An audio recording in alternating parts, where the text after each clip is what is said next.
ನಾನು ಮಾನ್ಯ ಮುಖ್ಯಮಂತ್ರಿ ಸಿದ್ದರಾಮಯ್ಯನವರಿಗೆ ಹಾಗೂ ಡಿ ಕೆ ಶಿವಕುಮಾರ್ ಅವರಿಗೆ ಇಬ್ಬರಿಗೂ ನಾನು ನಿಮ್ಮನ್ನು ಕೈ ಮುಗಿದು ಕೇಳ್ತೀನಿ ಸರ್.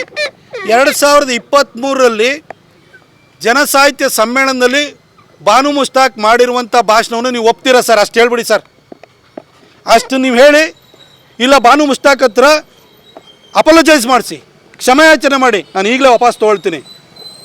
ನೀವು ಅದಕ್ಕೆ ನಿಮ್ಮ ಈ ಕನ್ನಡದ ಬಾವುಟವನ್ನು, ಅರಿಶಿನ ಕುಂಕುಮ ಇರುವಂಥ ಬಾವುಟವನ್ನು ಅಧಿಕೃತ ಸುತ್ತೋಲೆ ಮುಖಾಂತರವಾಗಿ ಕನ್ನಡದ ಬಾವುಟವಾಗಿ ಒಪ್ಕೊಂಡಿದ್ದ್ಯಾರು? ಸರ್ಕಾರದ ಆದೇಶ ಹೊರಡಿಸಿದ್ದಾರು ಇದೇ ಸಿದ್ದರಾಮಯ್ಯನವರಲ್ವಾ?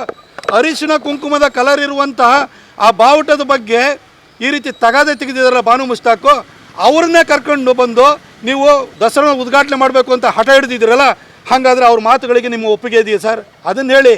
ಕಾನೂನು ಅಲ್ಲಿ ಕೋರ್ಟ್ ಇದೆ, ಅವ್ರು ತೀರ್ಮಾನ ಮಾಡ್ತಾರೆ.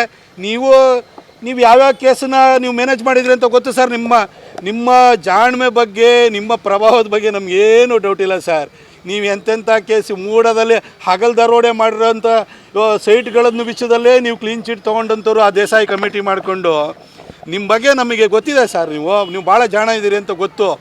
ಆದರೆ ಈ ಕನ್ನಡ ಬಾವುಟದ ಬಗ್ಗೆ ತಕರಾರು ಎತ್ತಿದಾರಲ್ಲ, ಭುವನೇಶ್ವರಿ ತಾಯಿ ಬಗ್ಗೆ ತಕರಾರು ಎತ್ತಿದಾರಲ್ಲ, ಇದ್ರ ಬಗ್ಗೆ ನಿಮ್ಮ ಅಭಿಪ್ರಾಯ ಏನು ಅಂತ ದಯವಿಟ್ಟು ಹೇಳಿ ಸರ್.